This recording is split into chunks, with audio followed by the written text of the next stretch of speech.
Okay, if I can have your attention. Try to keep this on track and on time. So welcome to Million Cups Prince William.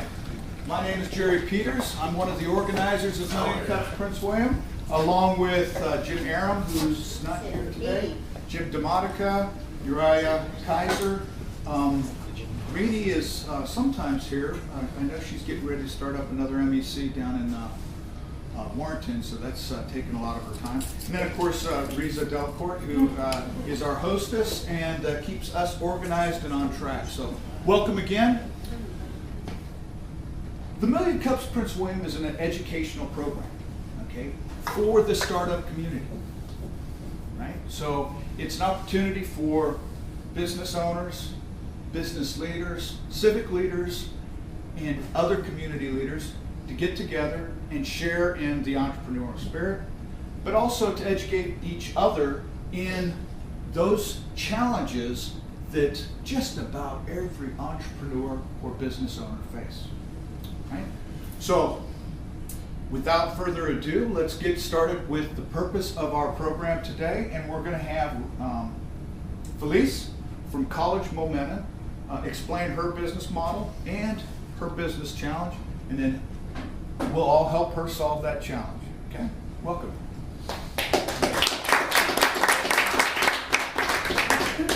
Nice way to start.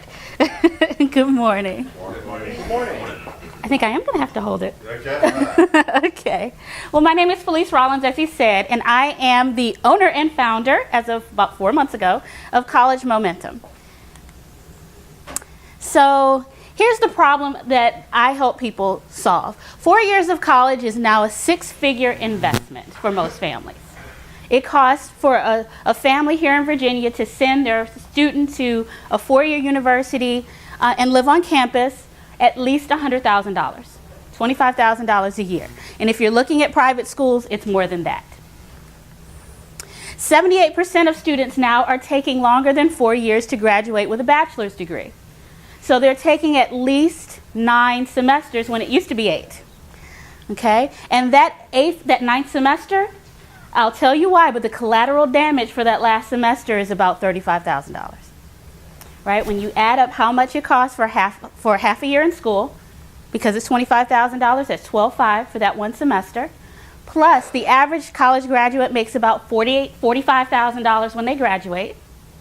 That's average. Of course, some make less and some make more. But if we take the average and realize that that student that's taken 4.5 years is missing out on 6 months worth of salary, that's $22,500. That adds up to $35,000 that the family and the student are not getting or having to spend instead of getting out of college on time. More students than ever are entering college with undecided. They don't know what they want to major in. They don't know what they want to do, and then they still graduate that way. So they're graduating without jobs. We hear that in the news all the time. I've got a 4-year degree and I can't find a job. It's not because there aren't jobs. It's because they haven't picked a path. If you do everything you're supposed to do in undergrad, meaning internships and actually getting good grades and all that stuff, then you will find work. It may not be your ideal job, and that's part of the problem too. Students think they're going to come out and be, assistant to the CEO. And that doesn't happen. We all have to start in our version of the mailroom, right? Okay, so not having real clear expectations of the student and the student not understanding what should happen while they're in school is causing this $35,000 deficit. So what does College Momentum do? We, and I want you to notice I say we all the time, help parents who are stressing out about paying for college plan early to save time, money, and heartache. So that's what we try to do. How do we do that? So we help students with career planning, one-on-one coaching with that, scholarship assistance, finding right fit colleges to help students not have to transfer, which can also add that extra semester to the process, helping with the essay so that students are feeling more confident when it's time to apply, and then interview coaching, so that those students who are looking at private schools or honors programs at schools like Christopher Newport can get into those honors programs, which provide more coaching and assistance to the student while they're there. Okay, so how do families find us right now? Again, I say us. Free parent presentations. For example, I am going to be at Osborne City High School this week doing a presentation for hopefully 5,200 parents, just telling them what they need to do with their junior students to prepare for senior year and the college application process. I do probably 3 or 4 of those every month. I'd like to increase them a bit. I do teleseminars and webinars. I say I do them. I've done one. I have the bones of a weekly newsletter that hasn't really gone out yet, but it will next week. And I'm starting to get all my stuff together to have a real YouTube channel. So here's all the stuff. Okay, so there's the masthead from my website. That's me. I just did some videos yesterday that should be up on the web right now. That's me at a presentation, and there's sort of a guidebook I wrote. So now you notice I'm saying I, because that's really the problem, that I do everything. And I have to, because I can't afford anything else right now. So my issue, I have a definite vision for growth. My idea is that I'm not the only one anymore. And in fact, eventually I won't actually be doing the one-on-one Skype sessions that I do now. Right now, if people sign up for me, usually it's 12 sessions, half an hour a week, plus homework, and we meet by Skype. I would like eventually to be able to hire more people to do that part of it so I can push the rest of the company forward. I am really good at generating interest in my topic. I think I do pretty well at the presentations. I love going to speak to parents at schools. I actually got a really good compliment at a presentation I did a couple weeks ago. There were maybe 20 parents in the room. It was really for the young ladies. It was a sorority, and they bring young ladies together once a month. 3 of the parents, well actually 5 of the 20 parents in the room had seen me speak before. So they walked up to me and said, well, the 2 that asked me to come in and do the group, and then 3 of them said, I've seen you, you were at such and such a high school. Jerry, you saw me before. So I'm out there, and people, at least in Prince William, sort of know that if you want someone to come speak to your group about financial aid or planning for college, that I'm one of the phone calls you need to make, which I love. I do have a little bit of administrative help. I'm starting to learn how to say, can you please do this for me, so I don't have to do everything myself anymore. But here's my problem. Oh, you can't even see it. Wow, I wonder what that says. But your challenges are fun. well, then everything will be better. How do I get better at converting prospective clients, because people do call me, into paying clients?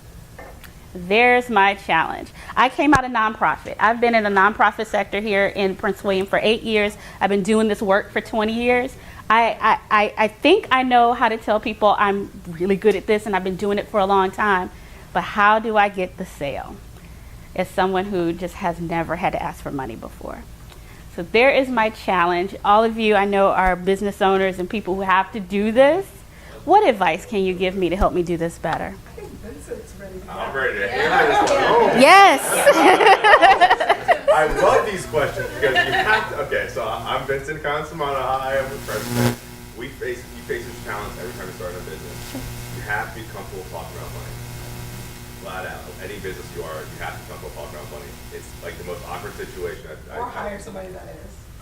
But you can't do that. It's So so easy. start first by disclosing ourselves. Right. You have to come talk about money, but what's your current product lineup right now? How are you structured? Your product lineup. Like, what is it structured like? What are you doing now? Yeah, Right now, I tell us offer about that 2. right now. I thought I had a slide about that. I offer 2 products. Okay. One is individual one-on-one coaching that I mentioned on a monthly basis, or either 3 months or 6 months, or either 12 sessions or 24 sessions. And I work with the students on finding a right fit college, as I said. So I have a plan. I mean, it's a curriculum that I do. What's the price? What's the price? It is You're not even comfortable saying you I'm not. And that's what's so funny is because I threw out all those numbers earlier. You're going to waste $35,000 on college. That I'm very comfortable with, but okay. Or invest. Invest, yes. Thank Verbiage you. is very important. So Yes, Well, invest is a good word. My packages are anywhere between $400 and $1,800. Yeah, So the 6-month one is like 400 or 6. it's $1,800. Okay.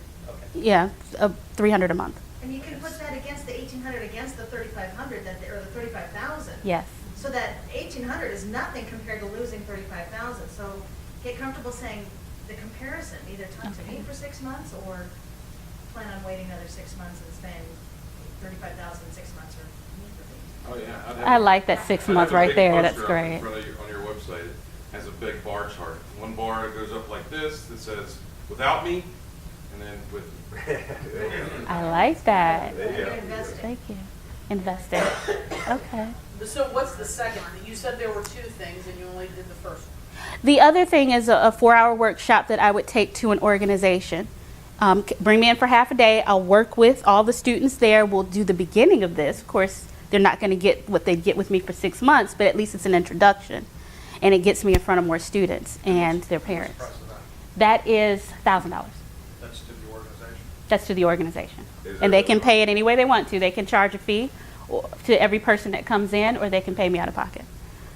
Yeah. So far, I haven't had anybody do that because I'm just starting, so I was trying to get out there and say, I know you can't pay my fee right now, but if you record it for me so I can put it on YouTube, if you'll let me build my list. So that's how I've been building my list. I have about 700 people that I can market to, so. Do you lead with, you can't pay my fee? No, not anymore. I did the first couple of months when I was just trying to get people to write testimonials and all that stuff. Well, I'm done with that. I'm ready So now. you I need have money. Do you have a solid list of testimonials of people who, I do. good, I do.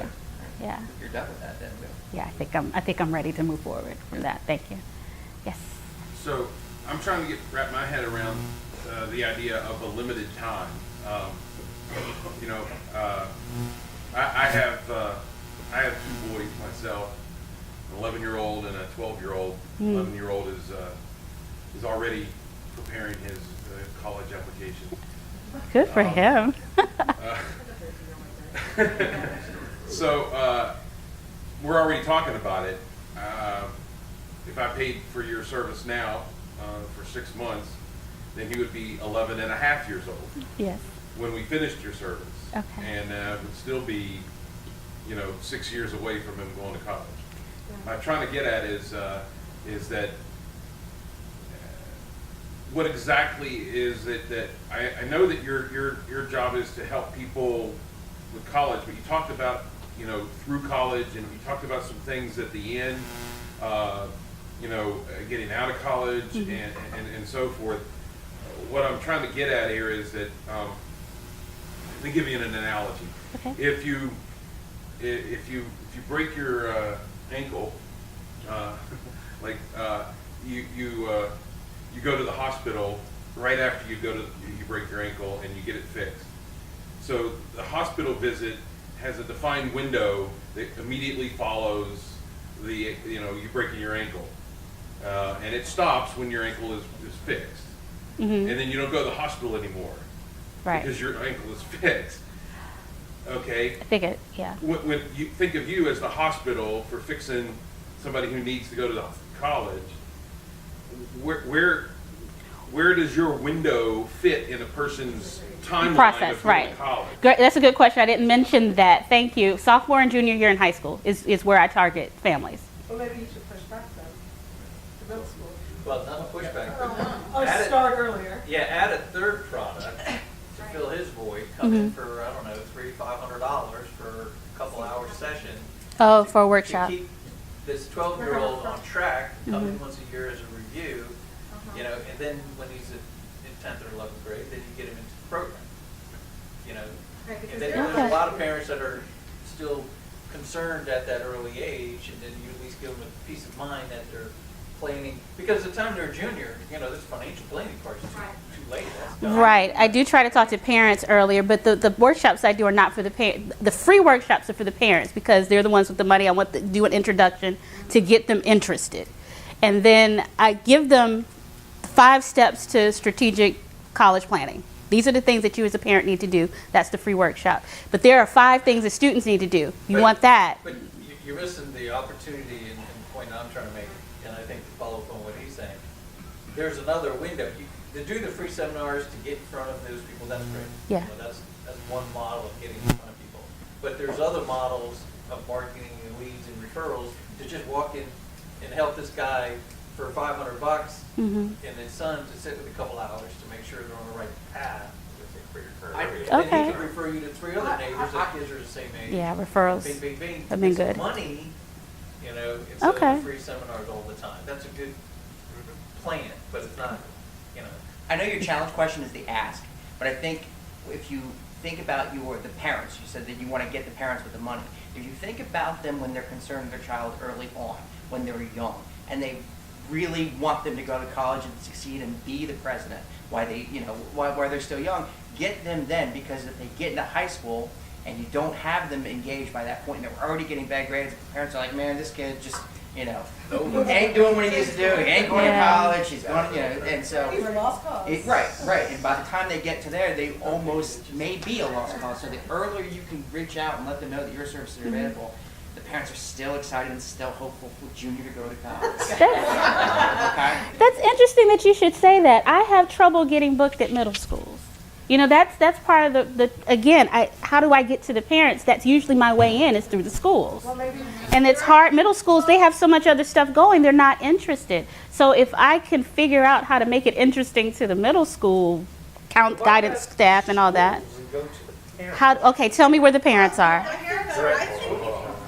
Because I'm still going to use schools because they've been good to me, but I would like another level, another way to get in. You gotta sit down and strategize and figure out ways. There's a ton of Yeah. parents and there's a ton of ways to get in front of parents. Yeah. I mean, one model, you keep talking about going to schools, but I see you as an HR resource, as a benefit. If I'm Micron, and I've got 500, 1,000 employees here, well, that's 500, 1,000 parents that have kids in these school systems. That's great. That are at different ages.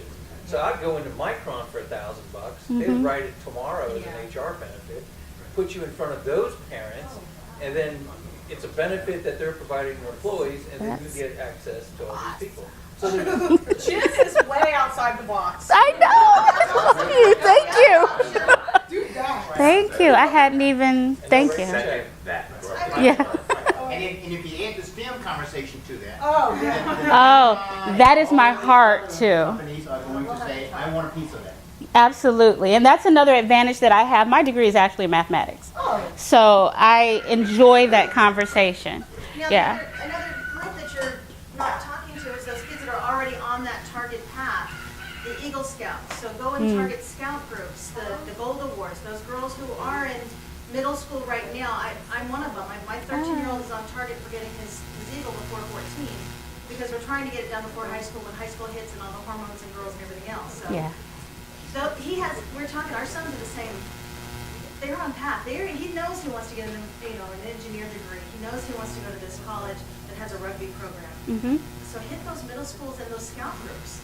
Okay. I mean, and those scout groups are looking for financial programs. Something Okay. to come in, somebody to tell them some things.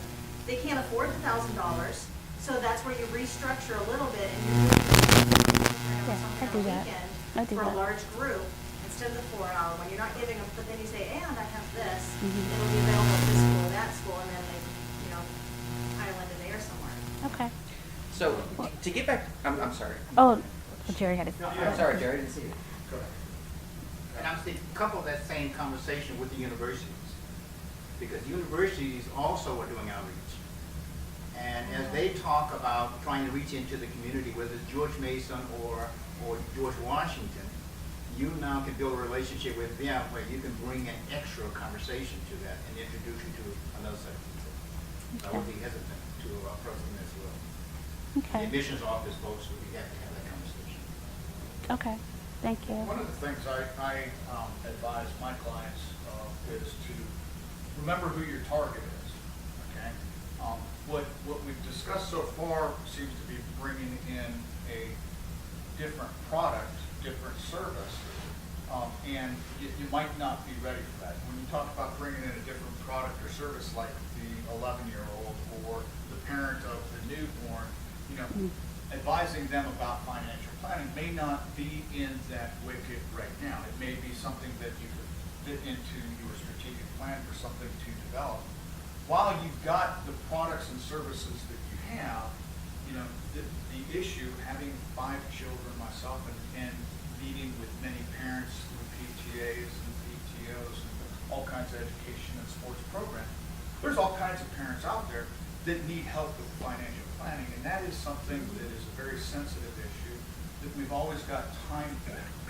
Your target right now, as you've described it, is the sophomore and junior in high school who may or may not have had the benefit of the financial planning, but in any case, you're educating them or informing them or preparing them for some of the decision-making processes that they're going to have to do. It's a right target. There's plenty of opportunity out there. Yeah. The key here is recognizing that, and how do you bring that out in your conversation so that when it comes time to asking for the investment, we'd be kind of crazy not to do this based on what you've told me, right? Mhm. Yeah. So the thing to do is to bring out the pain. You really, in your conversation with your prospect, you have to bring out the pain, or if there's not enough pain, bring out the pleasure that they would have if the pain weren't there, or if they don't see the pain yet, right? So the key to doing that is really, do you have a list of objections that you're facing when you're having your conversations? I'm working on that. So, Okay? yeah, So thank with you. every objection that you have, or that you receive, what do you do with it? Yeah. That's- Yes, that go. is a question. Just come up with a counterpoint and say, this is this is what you're facing, and here's how I help you overcome that. Right, and then when you present that, you get either, you'll get a response, right? Mm-hmm. Is it effective or not? These are the things that really help you develop the confidence in asking for the investment. Yep. Right? Coming back and testing and measuring the results of that response to the objection. Yeah, I think you hit on the head. It's the confidence. I know that I can have a conversation on the phone with a parent and get through everything, and then when it comes to the investment part, that's where I take a nosedive. And what's So- your challenge with that? Having to ask for money when I've never had to do that before. I have a mental block, apparently. Because like I said, I can talk about money when it's not my money. But asking them to invest in me for some reason, even though I know they get so much out of it, I'm having trouble with that. The only sales that I've made are those who came to me ready. They just were ready to plunk down the Do money. you have documentation that identifies the different offerings you have with prices associated with it? I don't have the prices on the website. I It's struggled with that one. It's productizing your service. Yeah. That makes it so much easier for you. This is our product. You either want it or you don't. Once you do that, it takes away from that barrier of you having to have that conversation. And then you Let me you ask don't you a question. customize it either. And I think that's the biggest thing. People are like, oh, do you do this? No, I don't. I don't do that. I don't do that either. I do this, and this is what I do. I would say also, maybe look into a subscription model for people who are not ready. I always have different things for people who are ready and who are not ready so that I can keep them in the funnel. So I'll take a step back and say, maybe there's a subscription that you can do where you have access to some higher level resources that people, you have some freebies on your site and things like that, but then you have something that has a little bit of value that if you pay like, $29, $39, $49, whatever a month, And you build recurring. and you build recurring, then you can have access to that, because then as a middle school parent, I might get that access as well. And I would say one of the areas that I would kind of target on is that essay. If I'm a high schooler and I have this essay due, first of all, I don't want to do it. And second of all, because I remember I didn't want to do it. Yeah. And my parents are on my case about it. If I saw your site and like for some reason SEO wise it came up, then I would say, hey mom, can I just buy this subscription, it's $19.99, whatever, so I can have access to some tools to actually walk me through writing an essay, maybe it's like a questionnaire or something like that. And then you have like an ebook to just get them in, Right. or whatever, get their email, and then you follow up with them. Everything everyone says like a different little vertical to attack. But if it's not productized and you can't translate that into money, it's no good. Right. And when you, You can't have that conversation with people, what good is going to do you? And from a personal perspective, you deep down inside of your chest right here, when you think about all that goes in to how you deliver your product and all the effort, time it takes you to build what you build, and the time, gas, money, effort, all those things. Yes. When you're talking about money and you're doing the ask, have that in your head. All of that goes into that's why you set that price. So when you remember that and think about that, you know you got to do it. That's going to make it easier for you to do the ask. Thank you. George has been in the back like forever. Oh, I'm sorry. That's okay. I see two separate audiences for you. The first audience are people like us who have all been through college and have an understanding. So we may be looking for your help, what you would like when they're a sophomore or junior. But the second one, and the one's hard to get to, are the ones who have kids who have never, certainly never gone to college. And my girlfriend, former girlfriend, and my wife were in that boat. Nobody, they didn't know anything, not anything. It was a total matrix of confusion. If I was looking for places to get to those people, I would look at churches. The churches that serve the people of that type of area, because they're the ones that may not have kids, or that are not, they're in lower. Yeah. Yeah. But the beauty Love of that churches. one is, if they're already going there, the chances are they have higher aspirations for their children. And someone's got to help them do that, because they cannot do it like we are. Suspect most of them have kids who are already saving for college and all that per se, so we know that. The ones that are not doing that and have never gone to college, have no clue. All that stuff you're talking about, the essays, everything, it's going to be. Yeah, it's new. Hit that like a tsunami. Yeah. And what I found when I was in nonprofit, and that's the group that I actually targeted, is that there was a lot of resistance. And I think this is just to first paying anybody for help. That was not seeing the need for that, not because of not understanding the process. I think those of us who've been through the process, even though, for me it was 25 years ago and things have changed a lot. So there's one group, those of us who went through it a long time ago and don't realize how much it's changed. And then the other group who's never been through it at all, or parents who are going through it now themselves, and they go register online and take some classes and don't realize for their children it's going to be very different, then it's a harder sell. So I think my strategy was starting with the sort of middle income families who maybe have been through it before. But you're right, I would love to dig a little deeper into first generation families. That's actually a buzzword in college admissions, working with first generation families. Got a question for you. Yes. All right. We've sort of taken your challenge question and we've talked about some additional products and we talked about how you can prospect. Yeah.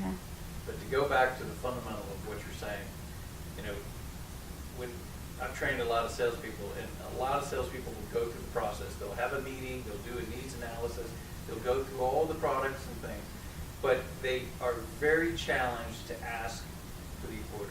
That's and it. where you're talking about the money. And the fundamental behind that is, at that point, it was warm and fuzzy relationship talking to the parent. But at that point, you put it on the line. Either you're going to accept me or reject me.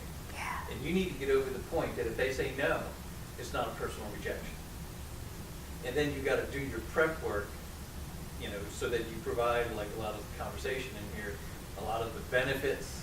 Because if you do the benefits and if you think through all the objections and why people said no, and that becomes your presentation, you're handling all your objections without them becoming objections. And then all of a sudden, when it comes time, it's $1,800. You go, oh, it's only $1,800. And you got to realize, not everyone's going to close. Right. So understand the numbers, understand the emotion of it. I mean, if you're providing value, you're confident in your value, you know you're going to do what you're going to do, then it's fair to ask for the price. If they don't want it, that's fine. There's 100 other people that do, and you just need to work the numbers. But you got to get over that emotional step that you're asking for money. You're not asking for money. You are not a not-for-profit charity looking for a donation. You are selling a product that provides a solution to someone's problem, their pain, their need. You're solving a problem, and it costs X. Are you interested or not? And you just got to be able to understand and separate it. Otherwise, you can't expand your business because you're not thinking of it as a business. It's a charity. Oh, that hurts.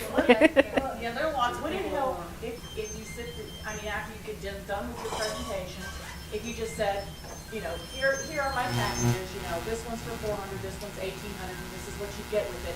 Which one would you buy? And just leave it at that. That way you're not asking, and they say, oh no, well then, okay, next. Okay. But you put it out there for them to decide. Or I'm Right. also giving them choices like, I have start dates on this date, this date, and this date, which is better for you? So even if they're trying to say, no, I can't do this date, but there's no reason why I can't do, so you're giving them the option right away to say yes. Yeah, taking no off the No, table. I only have these dates available, which one is best for you? Awesome. Or move them into, if I identify somebody who's just not ready to make an investment, I move them to something that's free that quickly turns into a paid thing. So I'll move them to something that's, a free meetup, whatever, where at that meetup I pitch something that's, maybe $5, $10, whatever. Then I move them up through the process where I keep them engaged. Maybe they're not ready, whatever, but then I move them along and then get them to start paying so that immediately they know, yeah, she has something that's free, but she does expect payment at one point, which means if I'm going to continue with her, I'm going to have to start paying. And one of the other things I just thought of when we were talking, because we were joking about going to maternity wards, is, Funny. there's a lot of people, a lot of businesses that are targeting parents, right? And that it's like pediatricians and whatever. Yeah, Maybe Toys you R Us, have yeah. them partner with you, they pay your fee, and they help, they host this at their site to bring people through the door. That solves your problem, i.e., like the people aren't paying $1,000. You have a business that wants to get these people through the door. They're offering the service to their prospective clients. They help you with the marketing, whatever, and they sponsor your event. Or Good. wealth Thank you. managers or financial planners. Uh-huh. Yeah. Oh, That would be a yeah. perfect adjunct to that. Yeah, Yeah, thank they'll you. pay their fee. Mm-hmm. Federal Yeah. credit unions, Mm. local banks. Yeah. People Oh, target so their she's phone. had her hand up for a while. You guys are awesome. I just want to say, because I do so much volunteer work, that I hate having the money discussion. And my husband has said to me, you need to know how to get money. Yeah. And what people have said to me, because I just have this, I know you've been in a nonprofit, so you've got a certain heart, you've got a certain attitude about it, is that, people have said to me, well, if you don't take money, you're going to go out of business, you can't help people. Right. And ultimately, I think that's what you're trying to do. You're trying to help people. You don't want to see them go into debt because you know firsthand how bad that can be and what the results are. So, coming from the heart. And one thing that I want to say is Alana just looked at my brochure and she said, I really appreciate that you have your prices there. And I have my price range right out there so that when it comes to the money discussion, I've got a range so that I can just say, because I'm going to do this, this, and this, it's going to be at the high end. Because I'm going to do this, it's going to be at the low end. And then let them make the decision. That's great. I got so much conflicting advice about whether to publish prices or not. So I tried the not publishing, and that's not working. So thank you for that. I'm definitely going to just put it out there and try that for a while. Here, and then, I'm sorry, Jerry was waiting. I think it's been touched on a couple of times. Purchases are made on either emotion or logic, right? Understanding, as Jim had suggested, understanding the numbers, you get down to it, those people, if they're going to buy a Maserati or they're going to buy a Ford Contour, the difference is an emotional decision, not always a logical one. So in your questioning or in your presentation portion, you want to create the scenario of the pain.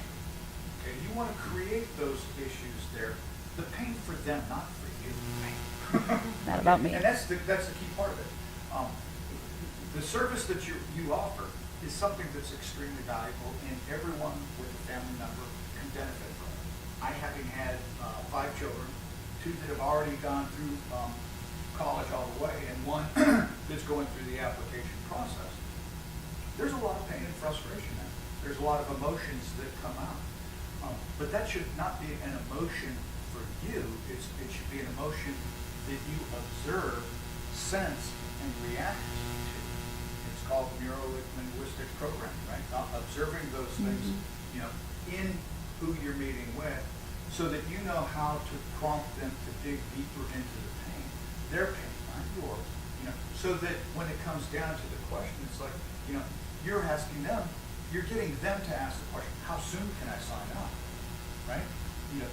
And whether it's $400 or $1,800, compared to $35,000, it's a no-brainer. It's just a matter of getting them to commit to it and want to. And then, when they do that, then there's no regret. And there's no regret on your side either. Thank you.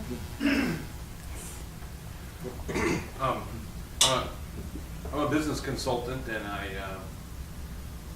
in various ways, charge people hundreds of dollars an hour.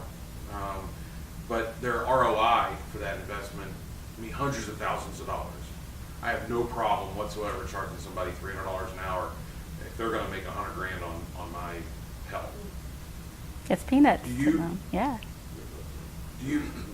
Why do you think? How much do you charge for a 6-month session with you again? $1,800. Why are you worth $1,800? Because I know I can save them that $35,000. Really? If they do all the things that I lay out for them, you know, and I pretty much force the students to do everything I tell them to do, they're going to save that semester in college. I think that's the key to me. Is the question that you pose is how do you get better at converting people to pay? You have to be absolutely, unequivocally convinced that they should be paying you triple what you're asking. They should be. You know, that they are stupid for not throwing money at your feet. And if you're Like that convinced image. of that, then everything else will flow. You'll find the places to go, whether it's scout units or schools or financial advisors. You'll find the issue is not getting a pipeline. That's what everything has been talking about in terms of all the places to go, even me talking about financial advisors. All of that is just geared towards getting the pipeline.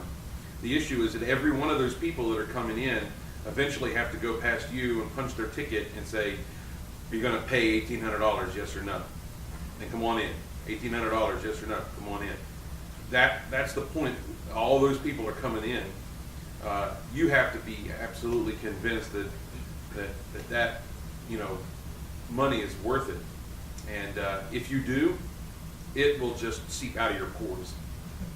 Okay. You know, it'll just be amazing. Everybody will just say, she's the college whisperer, you know, and everybody will, you know, be happy to pay you because you know how to do it.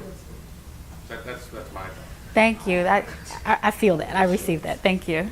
How much you giving them in your free little introductory talk, and how long are you talking? Are you giving them too much for free in your 15 minutes or half an hour in your initial conversation with them? You mean in the consultation on the phone? The very first meeting you have with them, are you giving them enough for them to go, oh my God, she's genius?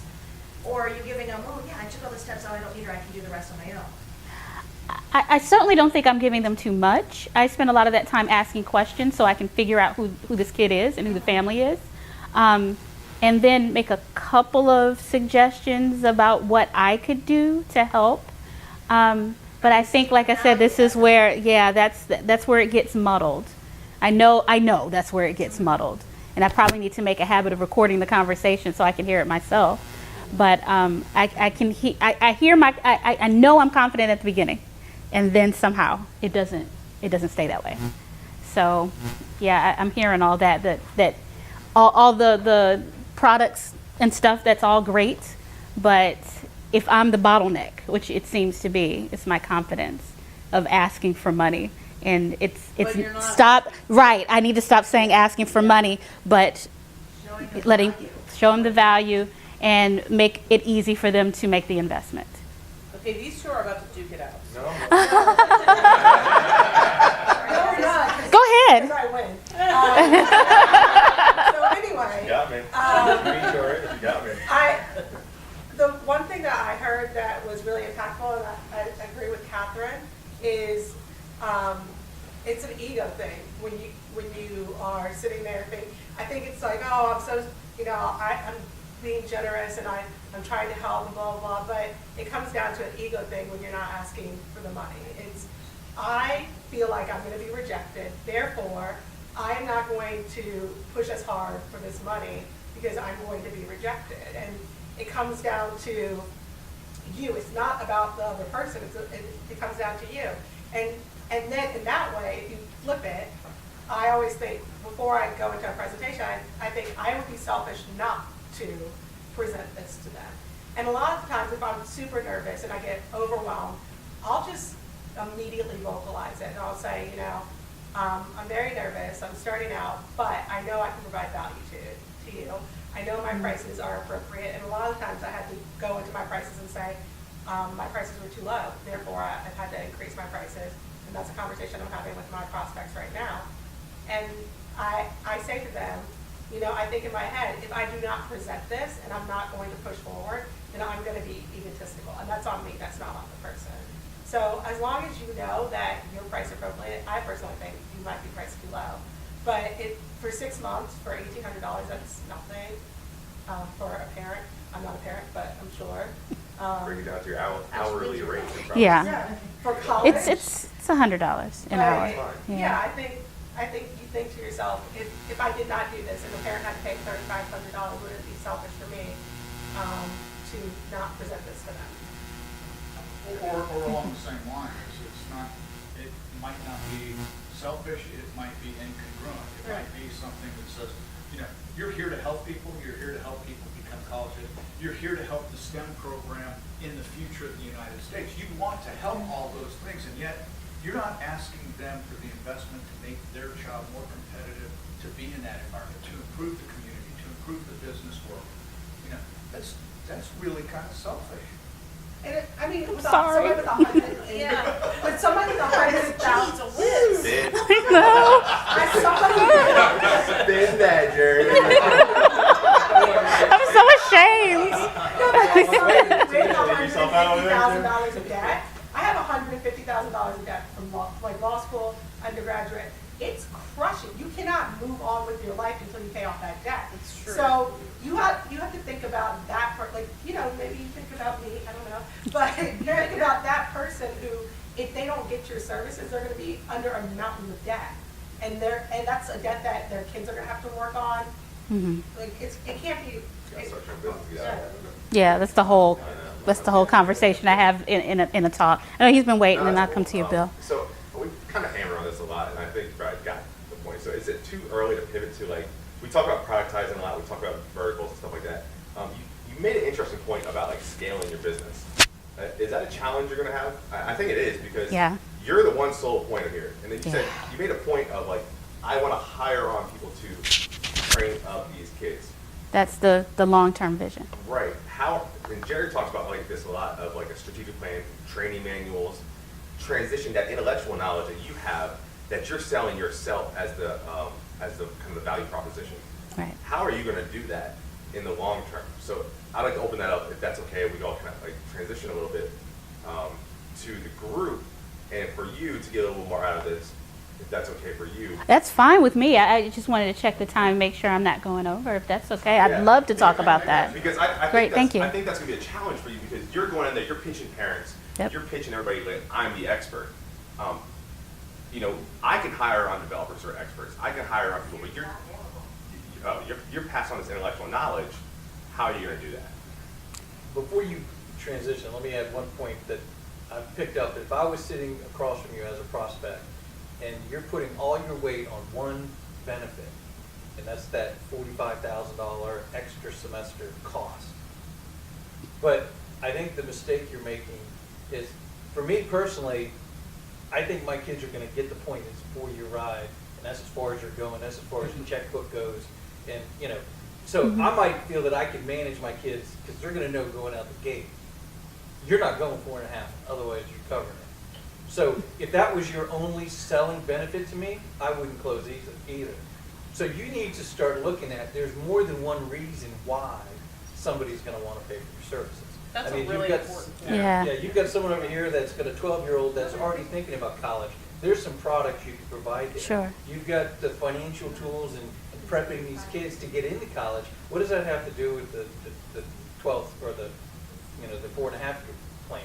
Because in reality, you are helping them get into the colleges that they want to get into. You're providing more help at that point than that 5 years later or 4 years later. So you need to start building more benefits and solutions that Than just the money. than putting it all on that one.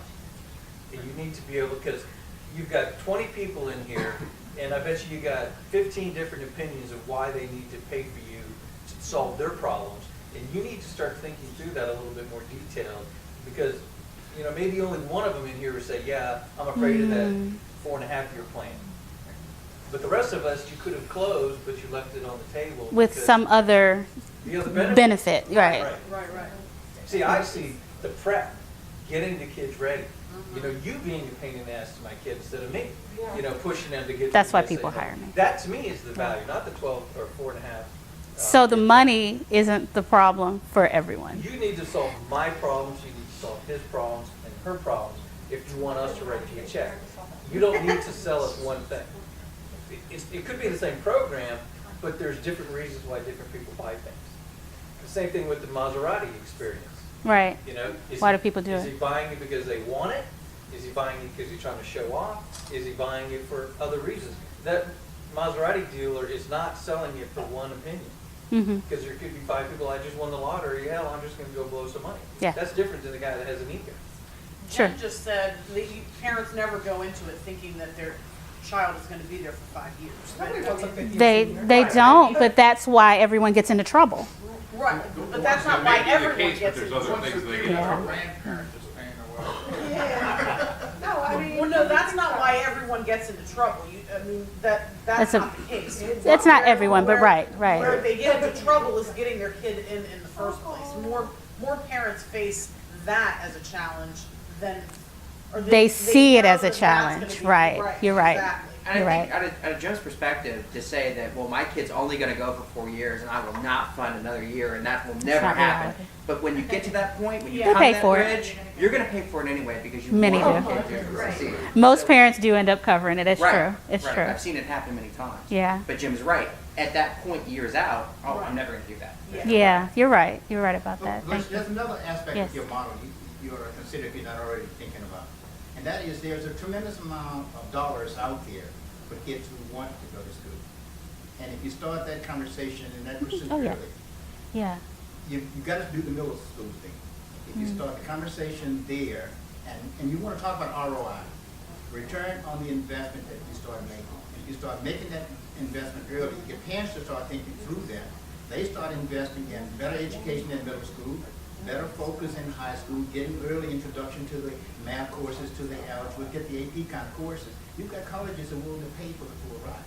So if you build that conversation in, then you're now making it much easier for the parents to say, I'm willing to invest the amount of money there because I see the return almost immediately with a college scholarship to the school of choice.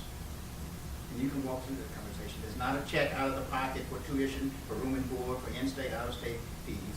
It's the scholarship money that's available for those particular students who invest in themselves and their quality of their education in middle and high school. Thank you. Yeah, Are you doing financial planning for them, or are you doing more, no, okay, because I don't thought do it was I'm not a more financial planner. Which classes do you want to take, which direction do you want to go? That's where I Find do. their interest, okay, that's my thought. Right, and advising families that this is the time to work with their financial planner on, you know, do you need a 529 plan, a college savings plan, or something like that. But partnerships are great, but I don't want to be a financial planner. That's not my area of expertise. Yeah. Yes. At the end of the day, you're a consultant. Yes. And there's lots of different consultants. You know, I never can remember the psychiatrist, psychologist. I never remember exactly the difference. Psychiatrist gives you drugs. Okay. Yeah, so it has for an MD, psychologist, yeah. You go to them because you've got some sort of issue. This would be akin to a psychologist that only handles anxiety. You know, when you go to a psychologist, I mean, all of the patients of a psychologist, they all have different problems, from, you know, neuroses to, you know, anxiety to whatever, right? They Right. have all these different issues. You're like saying, no, if you've got a problem with, you know, anxiety disorder, come see me. But I'm not going to talk to you if you're, you know, have any other psychology problems. You're saying, if you want to talk about college, if you want to talk about this thing, come see me, and I'm worth it, and you're getting the money. I'm echoing basically what he said a while ago, which is expand the offering. Yeah. Understand all the problems around it. I mean, I'm looking at somebody two people going to college in a few years, and you know, I'm worried about car insurance and car. Are they going to have a car? Should they have a car? You know, you're not typical Are they going though. to live off base? You're not Are they gonna typical. live on base? Or on base? On campus. Yes, they are. But yeah, you and then how to pay for it, and Yeah. which college they're going to go to, and all the issues around. So, well, I need to know how to find you because those are not the typical parents. You're not typical. Most parents of 11-year-olds are not, they're thinking about baseball camp. They're not ready to talk about the issues that you are already well, it doesn't thinking matter about. whether we're ready now or not. And the point is when they are ready. Yeah. What I'm saying is that what I'm sort of just echoing what I heard over here, which is to say that your Be offering broader. should be broader, and if it is broader, then it solves a lot more problems, and therefore the value becomes much greater because you're not just helping, you know, I mean, effectively, you know, college financial planning is just you know, an extra column on the financial planner's job, Yeah. if you will. I mean, that's just one little tiny thing he does. You know, when I went to my financial planner, he said, "What you're going to take your senior class to college? Do you want to have a, you know, what do you want to do when you retire?" You know, there was all these different things that we talked about, and college was just one of them. Right. You're saying you'll do that one. I hear what you're saying. I do. I hear it. I guess I got caught up in having a niche, Right. but I need to broaden, is what you're saying. And I'm I'm wondering. I'm just saying, think about it. Okay. You know, I will. There's nothing wrong with having a niche. Yeah. Nothing at Niches all. are great. And I thought that would be a good hook, and that's kind of why I went in that direction. Just that $35,000 has become like my saying, but I see what you mean. I can hook them with that and then really branch out and talk about all the other things. If somebody needs financial planning, do you have somebody that you partner with to say, well, I don't do this, but this person does? I have And not they can yet. funnel back to you Yeah, too. yeah. When somebody is seeing them for financial planning and they need help with college, that financial planner can say, I don't do that, but she does. And Right. they're just feeding you business that those people are already ready, they know that they need it at that point. Thank you. They can Yeah, just I'm funnel going to people work back on to that. you. That's on my Like, list. I you know, just we haven't do done it phone yet. systems, but I don't want to do on hold, so I have Jim. Good. I forward everything to him, and if he has something that his customers can use me, then he forwards it back that way. And partnerships can be huge. And I have irate customers, I forward them to Jim too. Can I send you my irate customer? I have Jim close all my sales. In Uriah's case, it's the obituary. It's always, Thank you. Oddly enough, I have a funeral home, and I forwarded them to him. I mean, I think the solution is, if you have a problem, just forward it to Jeff. Okay. Well, thank you all for that. Okay, we're at the end of our hour. Some great information. Thank you all for your Thank you. contributions. Did you find any value in this discussion? I cannot wait to see the video. Since I didn't take notes. Yeah. Awesome. That's great. As a token and in memory of your contribution to our learning, we'd like to present you with the mug. The mug. Thank you. Thank you so much to present. Can you tell how used to having his picture taken, Jerry?